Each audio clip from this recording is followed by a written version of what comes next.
kafin annabi ya fara sallar dare sai yayi wannan addu'a in ji Aisha Allah ya kara mata yarda.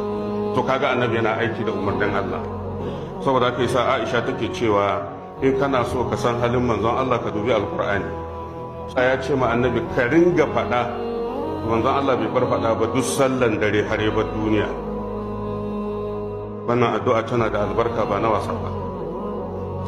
Allahumma rabba jibra'ila, ya Allah mai iko da jibril wa mika'ila da mika'il wa israfil da mala'ika israfil, fatir samawati wal ardi, Allah wanda ya kirkiro halittan sammai da ƙasa, alim al-ghaibi wash shahadati, Allah masanin boye masanin bayyane, anta tahkumu baina ibadika, kai ne zaka yi hukunci a tsakanin bayinka fi ma kanu fihi yakhtalifun, game da abin da suka saba a ranar kiyama.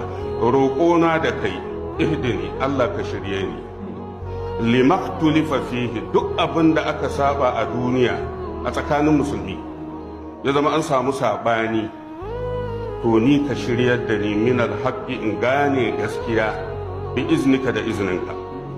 Innaka tahdi man tasha'u, saboda kai Allah kana shiryar da wanda ka so ila siratin mustaqim, zuwa ga tafarki madaidaici. Wallahi duk mutumin da ya rike wannan addu'a, shi yasa Allah ya koyar da manzo, duk wanda ya rike wannan addu'a da izinin Allah a ranar kiyama ba zai tabi ba, saboda abinda Allah ya ce wa annabi kai kenan.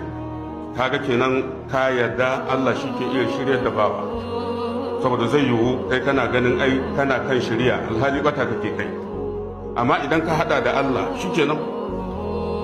Wannan hadisin yana sahihu Muslim, kitab salatul musafirin, hadisi na 770.